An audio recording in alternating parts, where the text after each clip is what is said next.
Hola, ¿qué tal? ¿Cómo están? Bienvenidos a una nueva edición aquí en El Círculo en Justicia TV. Y hoy vamos a platicar de un tema que probablemente usted ya ha escuchado. Yo no sé si usted lo ha escuchado y le ha quedado muy claro, o como yo ha ido aprendiendo un poco de qué va el asunto, pero lo cierto es que cada vez se habla más y se hablará más de los NFTs. Ahora va a ver usted qué son estos tokens de los que se hablan ahora y por qué son tan importantes. Y para eso nos acompañan Karen Amezquita Pavia, y es consultora en blockchain. Karen, qué gusto.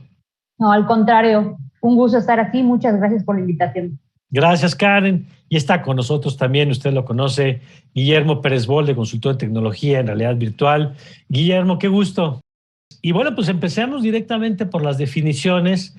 Karen, si nos lo permites, qué es un NFT? ¿Qué es esta? ¿De qué son las siglas? Y vamos a tratar, lo decía yo antes de que empezáramos el programa, que para expertas como Karen o para Guillermo pues son temas cotidianos, pero para quienes no estamos cerca de ese universo, todavía tenemos que hacer la tarea de entender lo que significan estas siglas, lo que significan en nombre y luego lo que significan realmente en términos de consecuencias. Empezamos, Karen, por favor. Muchas gracias. Pues en efecto, NFT son siglas que significan, es el acrónimo en inglés de Non-Fungible Token, token no fungible. Ahora, ¿cómo traducimos esto a un lenguaje coloquial? Primero tendríamos que entender la definición de qué es algo fungible. Y pues si nos atendemos básicamente a la definición de la palabra, podemos decir que algo fungible es algo que podemos sustituir por otra cosa de su misma calidad, cualidad, especie, características, y que inclusive podría consumirse con el uso. ¿Qué bien, para que nos hagamos una idea muy clara, qué bien es el bien fungible por excelencia? El dinero, ¿no? Decían, el Exactamente, dinero. el dinero. El dinero, pues yo puedo tener un billete de 20 pesos, lo puedo cambiar por otro billete de 20 pesos, inclusive lo puedo cambiar por fracciones de 10 pesos, etcétera. Ese es el Y mejor sigue valiendo ejemplo. lo mismo, claro. Exactamente, y sigue valiendo lo mismo. Ok, ya sabemos que es fungible. Ahora, ¿qué es un token? Ahí es donde se complica un poco más la definición.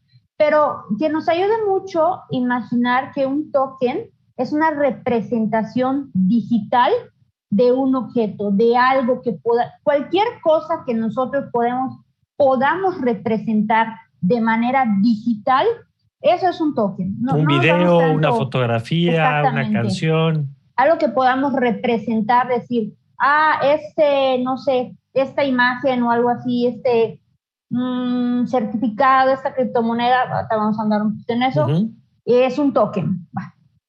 Ahora, si ya juntamos estos elementos, pues ya sabemos que un token no fungible es una representación digital de un objeto que no se puede ni cambiar, canjear por otro de especie similar o parecida, y que por lo tanto no se consume naturalmente, y que también tiene una característica que le da cierta integridad, que lo hace único e inclusive indivisible. Eso si diferenciamos el token no fungible de otros tokens fungibles, como podría ser algún tipo de criptomoneda. No vamos a especificar mucho cuál es la diferencia entre un token y una criptomoneda, pero si visualizamos una criptomoneda, vamos a poner un ejemplo sencillo que todos conocemos, que es Bitcoin. Pues un Bitcoin vale lo mismo que otro Bitcoin. Vale la pena decir que solo van a haber 20 millones de Bitcoins. Entonces un Bitcoin es igual exactamente a otro. Y más aún, yo puedo fraccionar ese Bitcoin hasta en unas 100 millones. Una parte que se le llama Satoshi, dicho sea de paso. Y un token no fungible, no. Un token no fungible no es igual a otro y no lo puedo fraccionar. Al contrario, es único, indivisible, con características especiales que me impiden cambiarlo por otro exactamente igual, de la misma clase, el mismo tipo, la misma especie o la misma calidad. Ok. A ver, vamos a ir, me parece además muy claro los ejemplos que nos comparte Karen. A ver, Guillermo, déjame poner un ejemplo muy, muy simple, pero que estoy viendo que incluso ya se está aplicando así, porque uno de los conceptos del mundo digital era el de la copia, o el que la copia y el original terminaban siendo prácticamente indiferenciables, ¿no? Si yo te mando un archivo de un artículo, yo me quedo con el artículo y tú tienes el artículo y los dos tienen la misma calidad, ¿no? Y eso pues ha definido en buena medida el mundo digital durante los últimos 30 o no sé, 40 años, ¿no? Esta noción de la copia y de la replicabilidad, digamos, de los elementos.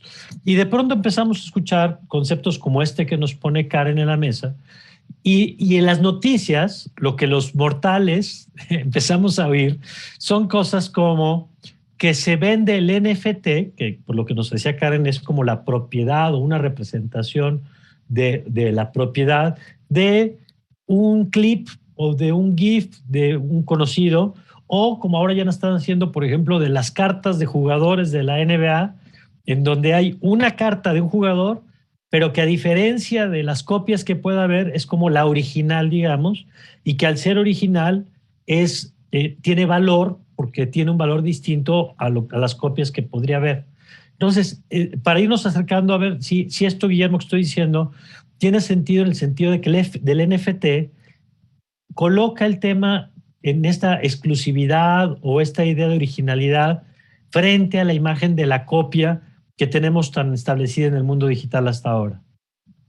Mira, eso que comentas es algo muy común y que todos hemos buscado por siempre. Tú sabes que hay objetos coleccionables en donde compras, por ejemplo, un cuadro y al reverso trae pues el certificado que te dice este sí es el bueno, sí es el original, firmado por Van Gogh, y las firmas de todos los que dicen que sí es el original, ¿no? Y aún así todavía podrá haber duda, ¿no?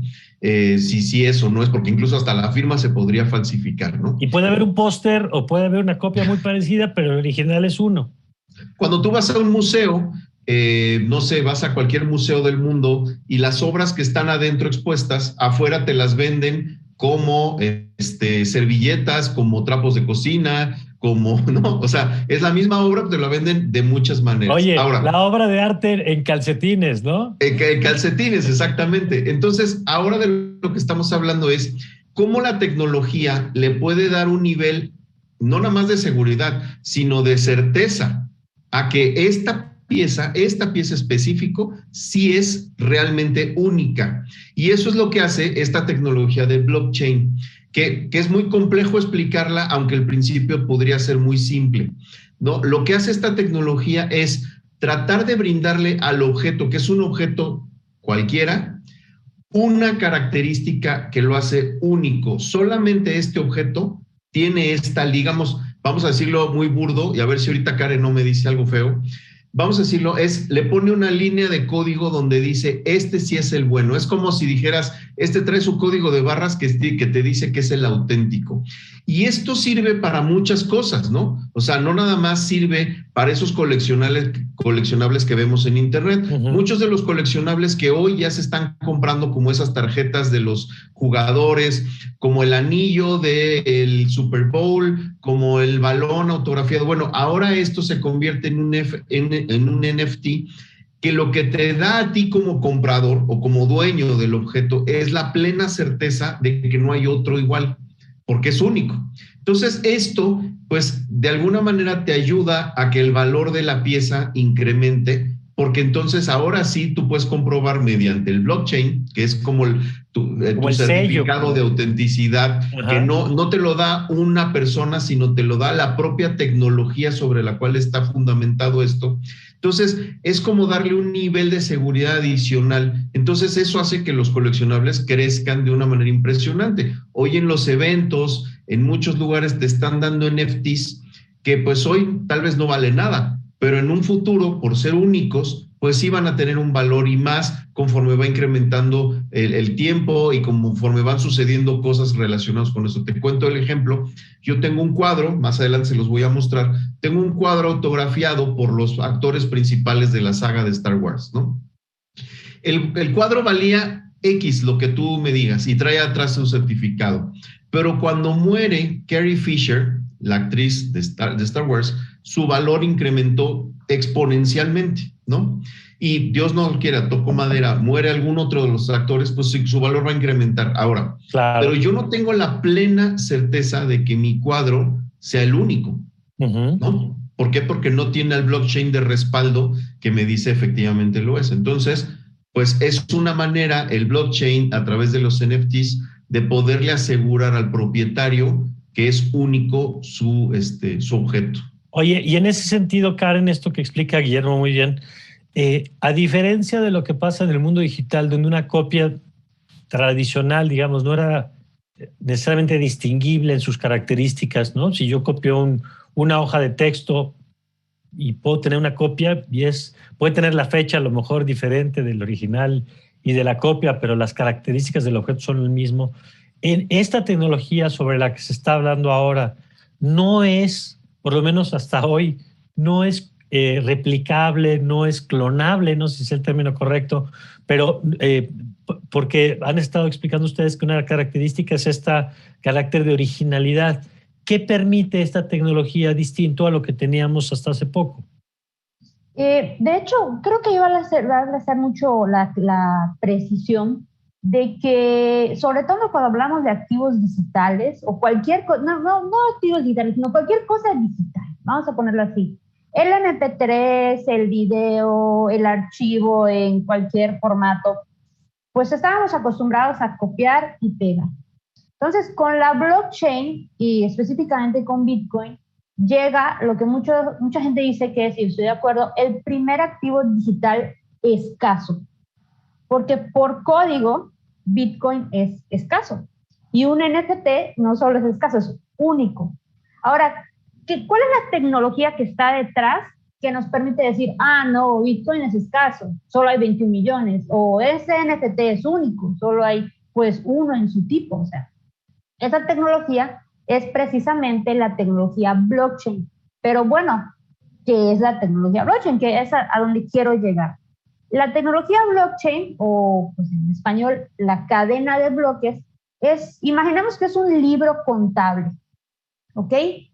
Es una base de datos distribuida que se le llama esa tecnología de libro contable distribuido, puesto que el registro de esa, vamos a llamarlo así, de esa propiedad o de la existencia de ese activo o del registro de ese activo, de ese token, de esa criptomoneda, de ese NFT, se encuentra precisamente en la blockchain. Ahora, una de las bondades de la tecnología blockchain es su carácter de que al ser una tecnología de registro distribuido, pues existe esta copia de la blockchain en tantas computadoras corran o operen ese programa. Y además, la ventaja de la cadena de bloques es que si nosotros vamos añadiendo bloques a la cadena, pues se va creando un registro totalmente trazable y que para nosotros modificar un bloque anterior por la misma tecnología de la blockchain, sí, tendríamos que modificar todos los bloques subsecuentes. Imaginemos, es como si imagináramos que tuviéramos registro y control de todas las transacciones que se han hecho en la historia de la humanidad en oro. Estamos hablando algo así muy fantasioso. Sí, imagínense. Saber, pero que tuvieras el registro de dónde pasó, quién lo tuvo y luego de qué manera pasó. Y esa cadena queda toda registrada. Y ahí queda todo registrado. Entonces, pues yo no puedo crear otra blockchain o decir, no, pues mi registro es el original.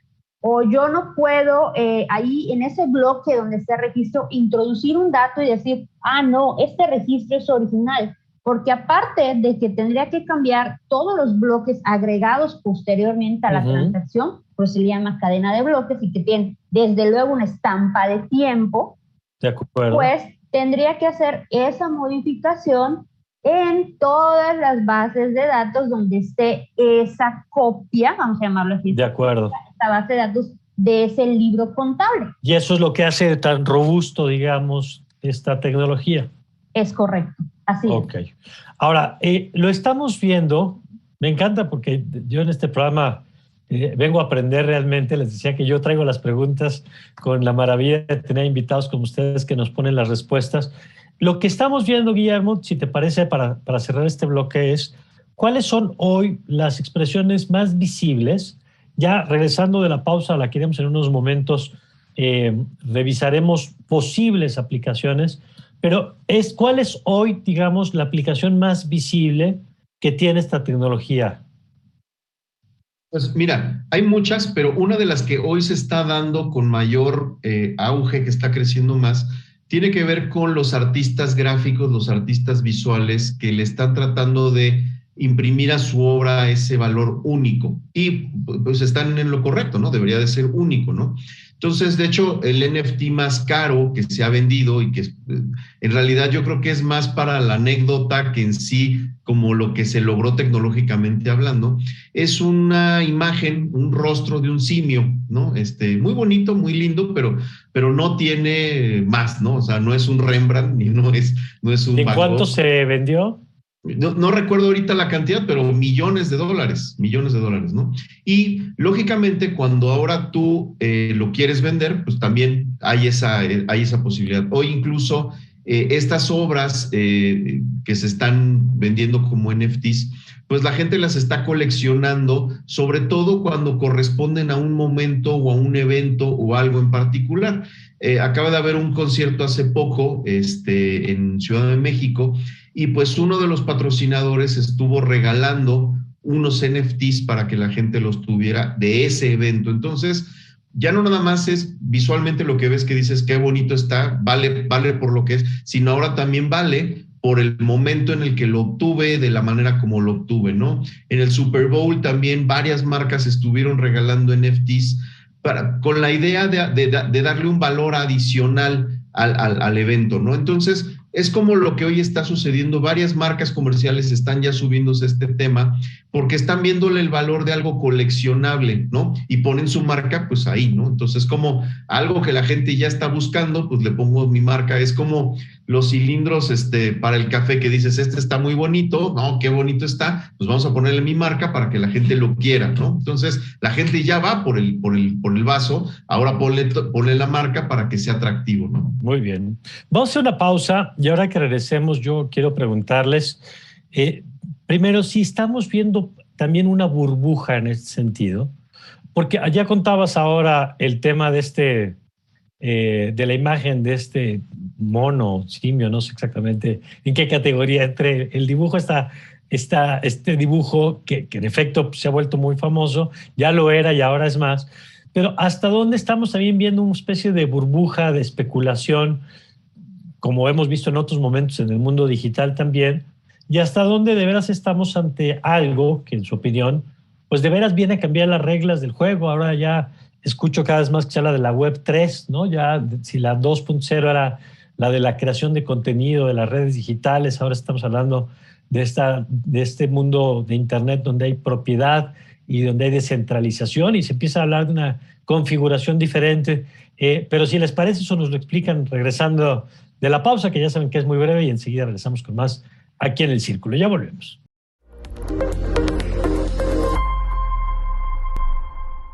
Estamos de regreso y a ver, Guillermo, nada más antes de seguir, traías ya ahorita en la pausa para ilustrarnos mejor, ahora sí que con el ejemplo físico de lo que nos platicabas en el primer segmento. Mira, no es por presumir, pero es un cuadro autografiado por los 4 autores principales de Star Wars. De hecho, ahí viene el autógrafo de Carrie Fisher. Y al reverso trae sus hologramas y trae el certificado, viene firmado. Y esto es, digamos, son los pininos de un NFT. Esto es como un intento de NFT manual. Uh-huh. Pero imagínate si a este certificado de autenticidad que viene ahí, tú le pudieras agregar un nivel de seguridad adicional a través de la tecnología que te asegure que realmente tu objeto, o sea, este cuadro, realmente es el único, solo existe uno como ese. El valor del cuadro podría ser realmente... Claro. Ahora, déjame tomar ese ejemplo justo, Karen, para el tema de la burbuja que les preguntaba antes, porque yo entiendo que un objeto físico tiene características únicas. Ahora que estamos haciendo este programa, está por subastarse, ¿no? Si ya se subastó en estos días y se me fue una playera de Maradona del Mundial del 86, que va a valer millones, ¿no? Bueno, ¿qué pasa? La duda que nos provoca, Karen, es cuando el objeto digital, en efecto, sí puede haber una copia, es una copia de la imagen del simio o una imagen de un fragmento de un clip de video, donde, a diferencia del objeto físico, que ese sí tiene ese carácter que tú apuntabas de exclusividad o de representación única, pues el cuadro de Van Gogh es único, pero el archivo digital, el archivo en sí mismo sí puede ser copiado. Lo que no puede ser copiado, como nos explicaban muy claro el bloque anterior, es el título de propiedad, digamos, pero el objeto en sí mismo, el objeto digital, sí puede ser copiado. Y por eso hay quien se pregunta si no estamos viendo también un poco una burbuja en este momento. ¿Tú cómo lo percibes? Bueno, yo creo que una de las primeras, y no la única y seguramente no lo será, de las primeras aplicaciones que estamos viendo con el tema de los NFTs es precisamente, como lo que comentaba Guillermo hace unos momentos, el tema del arte. El tema del arte yo creo que es algo subjetivo y mucha gente dice que va ligado a lo que una persona está dispuesta a pagar por ese arte. Sí, sobre todo el arte contemporáneo es clarísimo, exactamente, ¿no? Ahí tenemos las obras de Banksy y cosas así que las escuchamos y wow, o sea, obras que las destruyen, no sé, o sea, pero el punto al que quiero llegar precisamente es que esta es una de las aplicaciones, e inclusive el año pasado en Google registró un récord de búsquedas de la palabra NFT. O sea, nos habla de que sí hay un interés de la gente por entrar o por saber a qué se refiere esto.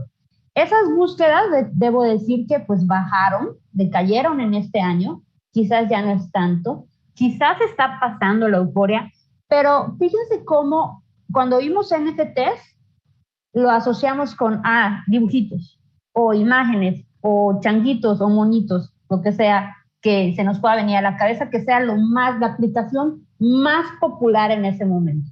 Hablando de esa aplicación más popular en este momento, pienso yo que sobre eso es sobre lo que mucha gente piensa que podríamos estar en una burbuja. Porque al final del día, pues mucha gente dice, bueno, por ejemplo, en redes sociales, quien siga a Thalía es fan de los NFTs y su avatar en Twitter es un NFT, y si uno entra a su colección de NFTs en un marketplace llamado OpenSea, pues va a ver que Thalía tiene varios NFTs y algunos muy bien valuados. Entonces, lo interesante sería saber si Thalía en algún momento llega a vender, ¿cuánto estaría dispuesto a pagar el comprador por ese NFT? Dicen que una burbuja se revienta cuando después, por ejemplo, las burbujas de los tulipanes, sin ánimos de hacer una comparación directa, solo para identificar cómo el precio fue subiendo a niveles ridículos, en el cual un bulbo de tulipán llegó a valer varias veces el salario de un trabajador o inclusive mansiones, y cómo llegó un punto en el que, cuando estalló la burbuja, un cultivo de tulipán ya no encontró comprador. De acuerdo. Quiere decir, ya la gente ya no estuvo dispuesta, el mercado como que espabiló, vamos a decirlo así, y ya no estuvo dispuesta a pagar ese precio. ¿Y qué pasa con el precio? Si te estoy entendiendo, una cosa es la lógica de un mercado, el que sea, que puede volverse especulativo, como ocurre con las casas, como ocurre con los tulipanes, como ocurrió con los tulipanes históricamente, y otra, la tecnología que está detrás. Exactamente, exactamente. ¿Sabes qué? Ahí, si me permites agregar algo, claro, Mario. Por ejemplo, ¿cuándo valoras que algo sea único? Sobre todo con objetos de lujo. Hoy, por ejemplo, está sucediendo que varias marcas de lujo, acaba de ser hace unas semanas, la semana del 23 de marzo, fue la Metaverse Fashion Week, ¿no? ¿Y qué podía comprar la gente en la Metaverse Fashion Week? Era la Fashion Week, que se hace en París y se hace en Nueva York y en Milán. Ahora hicieron una edición dentro del metaverso de Decentraland. Y la gente podía comprar ahí una pieza, es decir, por ejemplo, un saco. Por ejemplo, la marca Gucci el año pasado sacó una colección que se llamaba Genesis Collection, en donde hizo algo muy interesante. Tú comprabas la pieza virtual, muy bonita, y tú con esa pieza, con tu certificado de haberla comprado, podías ir a la tienda física y te daban la pieza, más bien, al comprar la pieza virtual, podías ir a la tienda y te daban la pieza física. Entonces, tenías las dos versiones de la misma pieza, ¿no? Entonces, eso, pues imagínate cómo le incrementa el valor, porque más adelante vas a ver en las subastas las dos piezas, ¿no? O sea, la virtual, que está respaldada por un NFT con el la blockchain, material. y la física que la puedes tocar, ¿no? Entonces, imagínate cómo va a incrementar su valor este tipo de cosas. Entonces, es otra forma de hacerlo, ¿no? Y supongamos que hacen lo mismo con la primera edición de un auto Ferrari o de un auto que sea. Imagínate cómo valdría si lo haces de esa manera. Entonces, pues puede ser una burbuja, sí, porque ahorita está de moda, mucha gente quiere, pero a final de cuentas la tecnología es algo que va a permitir estos usos que estamos viendo ahorita, pero también va a permitir muchos usos más que no están atados a una moda. Y yo quisiera tiene que le entremos tiene que ver con algo justamente práctico. A eso, Guillermo, y lo comentamos ahorita en la pausa, porque ya hemos aprendido con ustedes varias características, ¿no? Esta posibilidad de certificar la originalidad, esta imposibilidad de duplicar, por lo que Karen nos explicó muy bien sobre la cadena de bloques y la omnipresencia o la presencia en múltiples lugares de la información que hace inviable, por lo menos en este momento, esta idea de copiar y decir, pues yo tengo otro original y me lo invento, una piratería, digamos, de NFTs, ¿no? Pero tú decías, Guillermo, que la otra característica es esta que ya mencionamos de la descentralización, que te pediría que así como nos han explicado los otros términos, nos ayuden con este. ¿A qué se refiere la descentralización cuando hablamos en estos temas? Pues mira, algo es más fácil explicar la descentralización a partir de explicar la centralización. Algo centralizado es algo que está controlado desde el centro, como su nombre lo dice, ¿no? Y hoy, por ejemplo, estamos viendo las redes sociales son plataformas centralizadas en donde, por ejemplo, están gobernadas por una empresa que es la dueña de la empresa, y al ser la dueña, pues ahora sí que es como el niño con las canicas, se hace lo que yo digo, ¿no? Entonces, si la empresa dice que ahora ya no puedes publicar de un tema, pues ni modo. Y si la empresa mañana determinó que te cierra tu cuenta, pues te cierra la cuenta. Pregúntale a Donald Trump, por ejemplo. Como Donald Trump, exactamente. ¿Qué pasa cuando estamos hablando de un entorno descentralizado? No hay una entidad que gobierna todo. Aquí pasamos ya a otro concepto medio extraño, que son las DAO, que son esas organizaciones descentralizadas que lo que hacen es que los miembros, los que forman parte de, ya sea porque tienen un token o porque por la razón que tú quieras son miembros, porque se ganaron el derecho de ser miembros, porque no nomás cualquiera porque levante la mano lo es, cualquiera que es miembro puede participar en la toma de decisiones y en la elección de cambios, o sea, que se aprueben o no se aprueben esos cambios.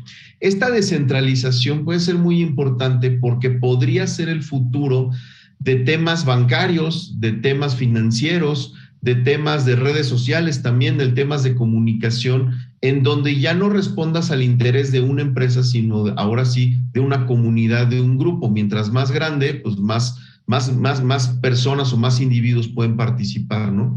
Este tema de la descentralización es muy interesante porque hoy, por ejemplo, hablando de metaversos, pues hoy los puedes partir en dos, los centralizados y los descentralizados. Los centralizados pues son propiedad de una empresa, aunque tenga socios y aunque tenga otras entidades que estén ahí participando, pero hay un dueño. Y las otras es lo que se conoce anteriormente como open source, que es como esa referencia inicial en donde sí hay un creador, por supuesto, sí hay alguien que lo inició, pero lo cede para que la comunidad lo gobierne, lo administre y lo mantenga, ¿no? Esa sería como, no sé si queda más o menos claro, sí, pero eso es como a grandes rasgos de qué se trata este tema. A ver, de la a mí me gustaría, Karen, que con esto que nos acaba de explicar Guillermo, si te parece lo lleváramos al tema de blockchain y de criptomonedas, de Bitcoin, por ejemplo, ¿no? Porque es interesante, no sé si aplica ahí, pero normalmente cuando pensamos en las monedas, pensamos en bancos centrales, ¿no? Ahora que decía Guillermo, pues hay alguien, ¿no? Y alguien que decide cuánto dinero se imprime y si se imprime más y si se imprime menos y cuál es el precio de esa moneda con la tasa que se pone para los créditos de referencia. Y está muy claro pues, que hay, en el caso peso mexicano, pues el Banco de México. Y en el caso del dólar, la Reserva Federal de Estados Unidos. ¿Qué pasa con estos modelos, como en el caso de Bitcoin, donde de pronto a mí me encanta todo este tren de no saber ni siquiera quién es el creador? Y entonces estamos hablando de uno de los fenómenos de nuestro tiempo, con implicaciones económicas enormes, de algo que ni siquiera se sabe, no sé si con certeza, pero es todo este mito, digamos, en torno a la creación y la ausencia, por lo tanto, de una autoridad central reguladora del tema, Karen. Es un tema muy interesante que a mí en lo personal me ha llamado la atención desde hace ya, desde que llegué al ecosistema, desde el punto de vista filosófico, porque hay un punto de vista filosófico. Y tendríamos que remontarnos a algunos años, por ahí de 1993, más o menos unos 30 años, en el cual empieza una corriente, está relacionado, lo prometo, en el cual empieza una corriente de los llamados cypherpunks, no confundir con cyberpunks, sino cypherpunks, descifrado, viene la palabra, en el que, pero fíjense qué avanzadas estas personas, porque desde 1993 ellos ya comenzaban a pensar, bueno, si hoy en día la internet está naciendo, cuando crezca esto va a llegar un día en el que vamos a tener un problema de privacidad muy importante, y no se equivocaron. Ahí tenemos los temas de Cambridge Analytica y los hackeos a Facebook y demás.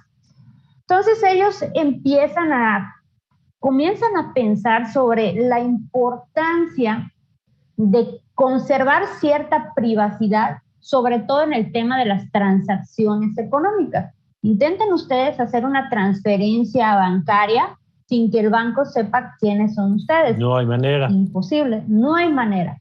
Entonces, empiezan algunos cypherpunks a desarrollar tecnología para lograr este fin. Y hay varios proyectos que se quedan en el camino, son varios.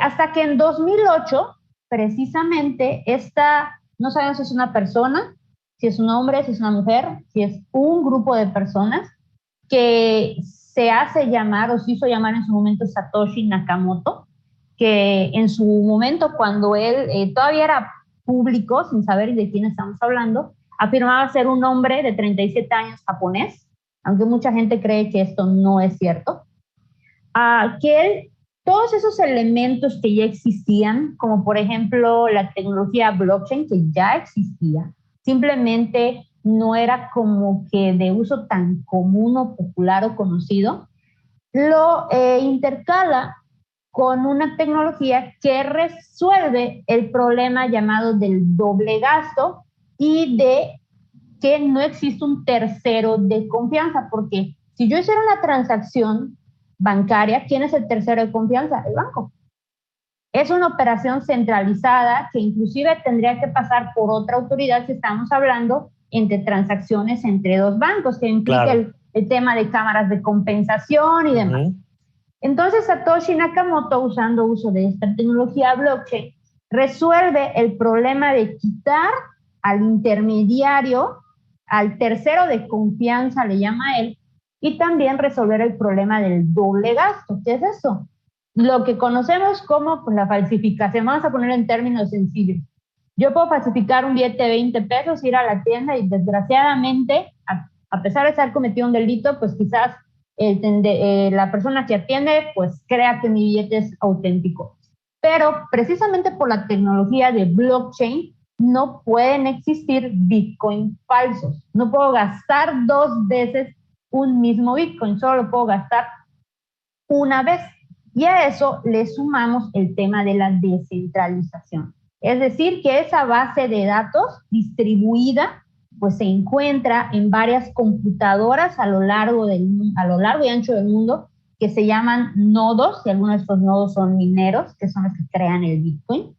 Y además, por código, no pueden haber más de 21 millones de bitcoins. Por lo mismo que no está centralizado, pues ya hay un código que dice cuál va a ser la emisión máxima y de qué manera se va a hacer esa emisión. O sea, eso ya está escrito en piedra. Entonces vemos cómo pues esta tecnología trae el tema de quitar al intermediario, de eliminar el tema del doble gasto y desde luego de lograr que se descentralice algo tan importante como es pues, el tema monetario, precisamente el tema del dinero.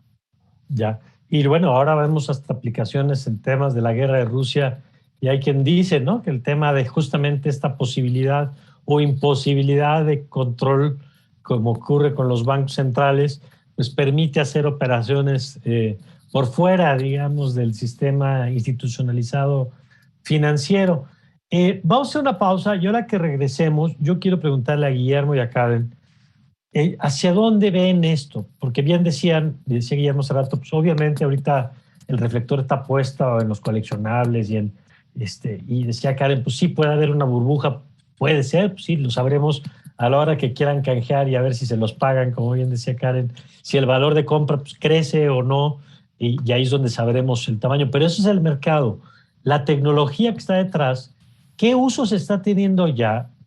¿Quién va más avanzado? Y yo les quiero preguntar a Guillermo y a Karen si se tiene que reglamentar de alguna manera esto o la virtud está en lo que nos acaba de decir Karen, en que no hay que meterle mano. Pero si les parece, de eso platicamos regresando de la pausa. Ya volvemos.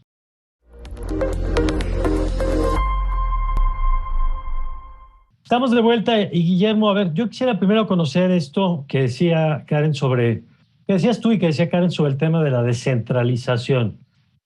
¿Qué hacemos? A lo mejor estoy hablando desde un siglo anclado en el siglo XX, si hay un tema de regulación necesaria, si hay una necesidad de intervención de alguna manera.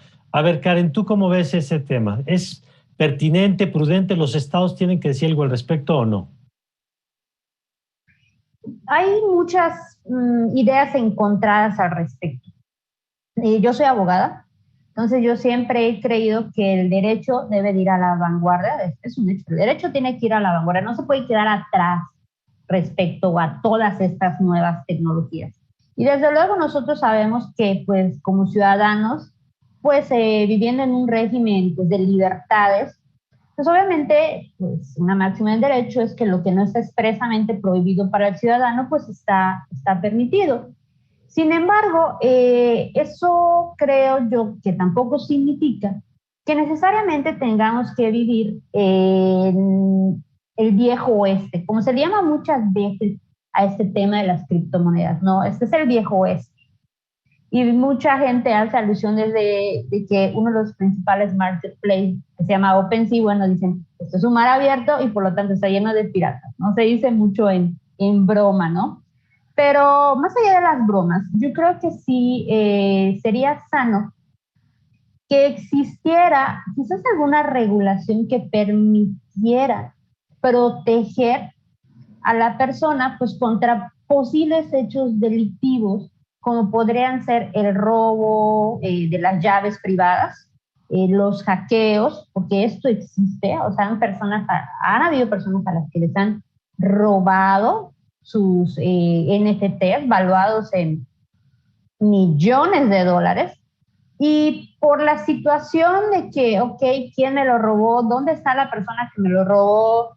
Y muchos temas más hacen muy difícil que se pueda investigar esto.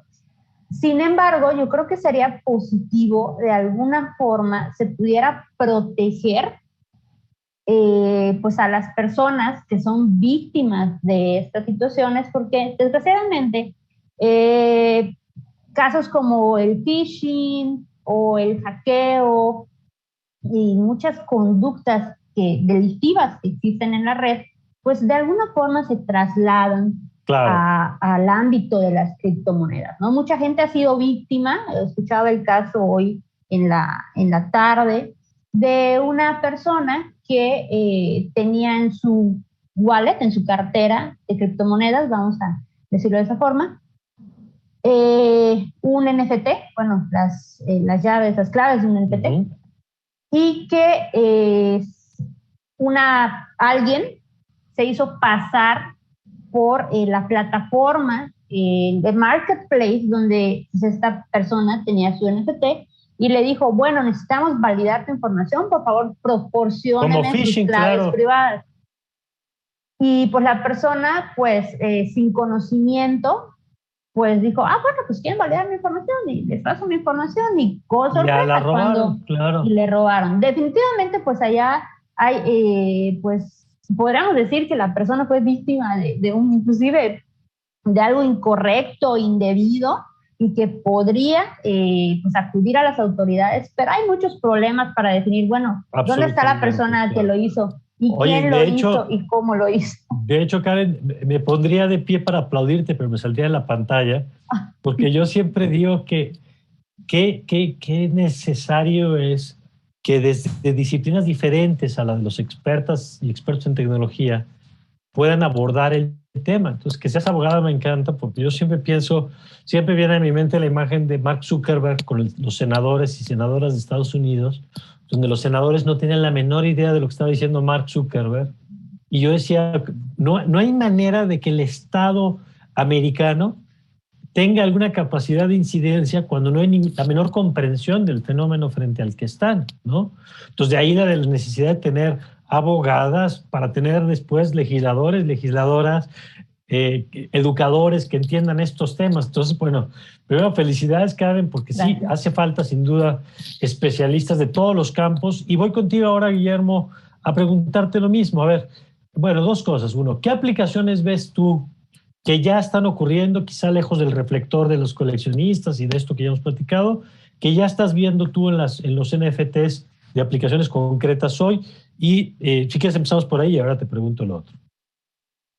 Mira, yo creo que hay usos fuera del reflector que hoy estamos viendo que tienen que ver, por ejemplo, con los negocios en cuanto a contratos. Los NFTs es solo una aplicación de toda esta tecnología enorme que es el blockchain, pero hoy tú necesitas la certeza de que el contrato que tienes en tu mano, o al menos en tu computadora, sea el auténtico, nadie lo ha alterado, no ha pasado nada. O, por ejemplo, hablemos de un certificado de propiedad de un lugar, ¿no? De un edificio, de un terreno. Se habla, por ejemplo, Guillermo, esto que dices, ¿no? Las notarías que hacen esa labor, que creo que caben en el esquema que decía Karen del tercero que valida, ¿no? No es un banco central, pero es un notario que dice, sí, yo certifico que estas dos personas se pusieron de acuerdo y es cierto lo que aquí dice, ¿no? Ahora imagínate que en lugar de que fuera un notario, o más bien después de que llegue el notario a decir sí es el original, pues tuvieras una certeza de que te digan, sí, efectivamente, este es, ¿no? Este es tu escritura, este es tu contrato, este es tu testamento, ese tipo de cosas, ¿no? Vamos a ver seguramente, pues ya en lo siguiente inmediato, vamos a empezar a ver los testamentos como NFTs, las escrituras como NFTs, o sea, una manera de subirle una rayita a la seguridad o a la certeza de que esto que tengo posesión realmente es el original, ¿no? Contratos prenupciales, sobre todo en Estados Unidos, en fin, ese tipo de situaciones las vamos a empezar a ver de esa manera porque lo que te brinda es esa seguridad que hoy ya no tenemos por la piratería, por el tratar de igualar y de comprar. Salió hace poco una noticia en el norte del país que te estaban vendiendo billetes de 500 y de 200 pesos y los de 500 te los daban en 200 y los de 200 te los daban en 50 pesos, ¿no? O sea, comprabas tus billetes para poder tú intercambiar. O sea, es parte de eso, ¿no? O sea, hoy que la piratería está creciendo de una manera prácticamente incontrolable, pues necesitamos mecanismos que te den esa certeza de que lo que tienes en tus manos y la inversión que hiciste realmente es por lo que era, ¿no? Y no estás al final comprando una pieza duplicada o que ni siquiera es el original. Entonces, los negocios también van a ver un incremento en el uso de estas tecnologías en todo lo que tenga que ver certeza en una transacción, certeza en la propiedad, certeza en ese tipo de cosas. La certeza es como la palabra clave en ese sentido, porque te va a dar la tranquilidad de que lo que estás haciendo o transaccionando, pues ya pasó por ese proceso de validación y no va a ser hackeado, ¿no? Que todo el mundo habla del hackeo como algo malo, pero en realidad, pues el hackeo es una práctica de vulnerabilidad, ¿no? Al final de cuentas, lo que nosotros necesitamos es que nuestra información esté protegida, que no caigamos en estos casos de phishing en donde, pues sí, el NFT estaba seguro, ¿no? Todo está seguro. Es más, estaba seguro aquí y se pasó seguro para acá. El problema fue que el propio dueño se vulneró a sí mismo, ¿no? Como sucede con redes sociales y con cuentas de banco y con cuentas de otras cosas, ¿no? Ese es otro tema. Claro, eso no lo resuelve. O sea, nos quedamos con estas dos cosas. Lo que dice Karen, de que los delitos que ocurren fuera del mundo digital pues van a ocurrir, van a encontrar su réplica en el mundo digital, como lo hemos visto, y lo que apuntas ahora, Guillermo, con toda claridad, la tecnología puede ser muy segura, la caja fuerte que yo tengo puede ser buenísima, pero si yo pongo la clave, la en el refri pegada, si la dejo pegada en un post-it para que no se me olvide, pues el problema no fue la caja fuerte, ¿no? El problema fui yo, y ahí se manifiesta. Ahora, Karen, déjame seguir con esto. Guillermo creo que explica muy bien en el mundo legal, sobre todo en qué tipo de aplicaciones lo ve. ¿En qué otros terrenos ves tú que o ya se está aplicando o ves que puede perfilarse hacia allá?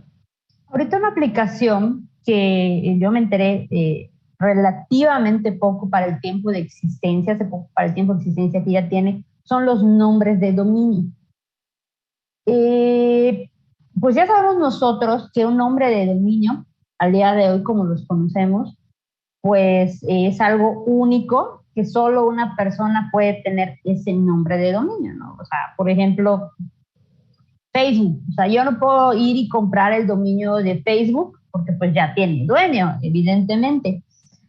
Y existen nombres de dominios en blockchain. Por ejemplo, la blockchain de Ethereum, que es una de las más importantes en el ecosistema, tiene nombres de dominio. Hay una página en internet en la cual podemos accesar, registrar el nombre de dominio que queramos, siempre y cuando no esté ocupado, naturalmente, y pues realizar el correspondiente pago. Ya somos dueños de un nombre de dominio. ¿Dónde queda registrado eso? En la blockchain. Entonces vemos cómo ahora la tecnología blockchain ya entra al tema de los nombres de dominio. A mí se me hace muy interesante porque si la Web3 va hacia ahí, o sea, si estamos yendo, mejor dicho, hacia la Web3, eventualmente los nombres de dominio en blockchain o asociados a alguna blockchain, definitivamente yo creo que van a tener un muy importante caso de uso. Otro uso que existe actualmente es el de los certificados o ¿cómo lo llamaríamos? Como que los comprobantes de asistencia, que en el argot se le llaman los POAP.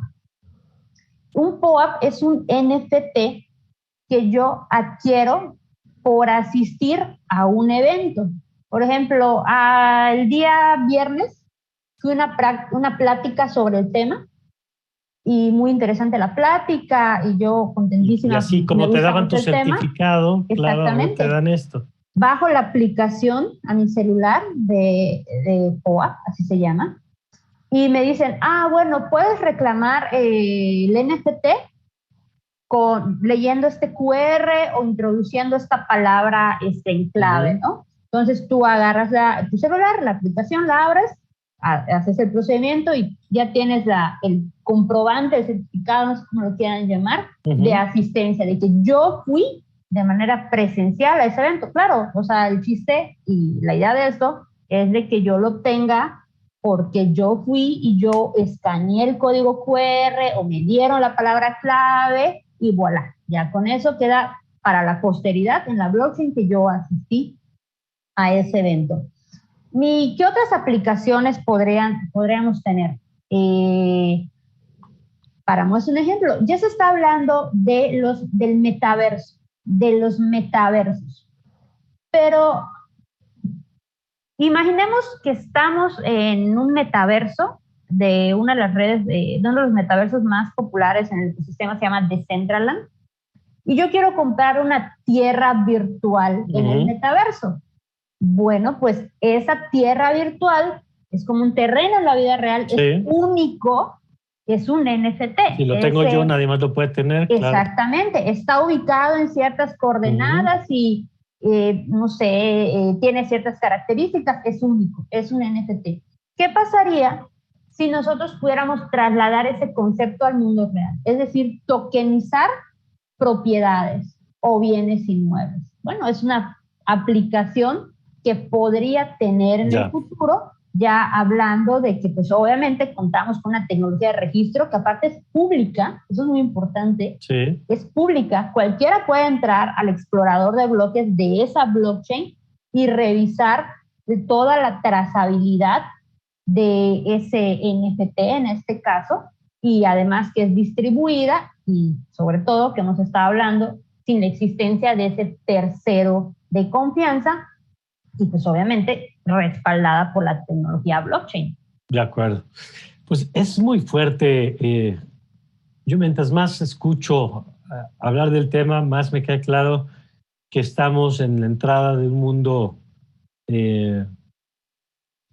pues que va a cambiar muchas cosas, que la tecnología sobre la que hoy tenemos construidas muchas soluciones, pues es la que teníamos, la disponible en ese momento, y que si esta nueva tecnología puede hacerlo más rápido, más seguro, más barato, va a terminar reemplazándola, ¿no? Porque es la historia un poco de la humanidad. Cuando algo lo hace mejor, termina ocupando el lugar tarde o temprano. A lo mejor siempre encontrará resistencias, pero lo va a terminar encontrando. Yo quisiera terminar con una idea, pedirles a los dos, ¿qué le recomendarían a la gente que quiere entender más de estos temas, Guillermo? Obviamente ustedes en sí mismos hacen labor de pedagogía como la han hecho en este programa, cosa que les agradezco siempre. Pero ¿qué le recomendarían? Una idea en un minuto para Guillermo y una idea para Karen, por favor. Pues mira, hoy por el tema del metaverso y después de la presentación de Mark Zuckerberg en octubre de 2021, pues todo el mundo habla de eso, ¿no? Pero aunque están relacionados, pues cada cosa es algo diferente, ¿no? Entonces yo creo que vale la pena que quien quiera meterse en estos temas empiece por ver primero qué es blockchain, después qué son las DAOs, después que entender qué es este tema de la descentralización hasta llegar al metaverso, porque son cosas diferentes que se interconectan unas con otras, pero no todas tienen algo que ver. Y los NFTs pueden compartir pues prácticamente en todos los espacios porque tienen que ver con todo. Entonces yo creo que hay que analizar cada una de las piezas por separado. Ahora, tampoco es especializarse en blockchain, claro, porque pues, no, pero sí es conocer un poquito más de qué se trata, entender de qué se tratan las criptomonedas y la diferencia entre las criptomonedas, porque no son iguales ni funcionan igual, y qué puede implicar en mi vida, ¿no? Para mí me sirven las criptomonedas o no, para mí me sirve el tema de blockchain, para mí me sirve un NFT o los metaversos, pues simplemente es ver de qué se trata a grandes rasgos y ver si en mi vida aplica o no, porque pues no todas las tecnologías tienen por qué tener que ver algo conmigo, ¿no? De acuerdo. Gracias, Guillermo. Karen, una idea final, por favor. Yo creo que hasta por cultura general, ¿no? Porque estamos hablando de una tecnología que en mi muy particular, muy personal punto de vista, llegó para quedarse. Es una tecnología joven, pues digamos que nace, y me gusta mucho hacer esa precisión, de que nace con la invención de la tecnología llamada Bitcoin, aunque mucha gente quizás no esté de acuerdo con esa idea, pero definitivamente siendo tan joven, Bitcoin se inventó en 2008, o mucha gente dice que se descubrió porque ya existían los elementos, pero bueno, Bitcoin nace en 2008, entonces es una tecnología joven. Sin embargo, podríamos estar hablando de que estamos en las primeras etapas de la adopción, pero como cuando se adoptó el Internet, o sea que mucha gente decía y muchos economistas dijeron que la Internet no iba a ser más importante que el teléfono o el fax, y híjoles, y hoy en día esas tecnologías, el fax sobre todo, pues ya quedó desplazada por el correo electrónico. Entonces, yo creo que por tema de cultura general y porque es una tecnología que va creciendo y que día a día vamos viendo su presencia, es importante que sepamos de ella. Hay sin fin de recursos en Internet para aprender más de blockchain. Muy bien, pues lo primero creo que es la actitud de reconocer esto que nos han dicho. Me gusta lo que dicen, que llegó para quedarse, que estamos en el inicio pues, de un cambio importante. Y me queda claro que seguiremos haciendo programas de esto porque se nos quedan todavía muchos temas que platicar y ojalá pronto podamos seguir hablando de estos y otros temas. Karen, muchas gracias. No, al contrario, gracias por la invitación. Un gusto haber estado aquí. Gracias, Karen. Guillermo, como siempre, un gusto. Un gusto. Gracias, Mario. Gracias, Karen. Gracias a los dos y gracias a usted por habernos acompañado. Siga con nuestra programación aquí en Justicia TV. Yo soy Mario Campos y le deseo, como siempre, que tenga usted un magnífico día.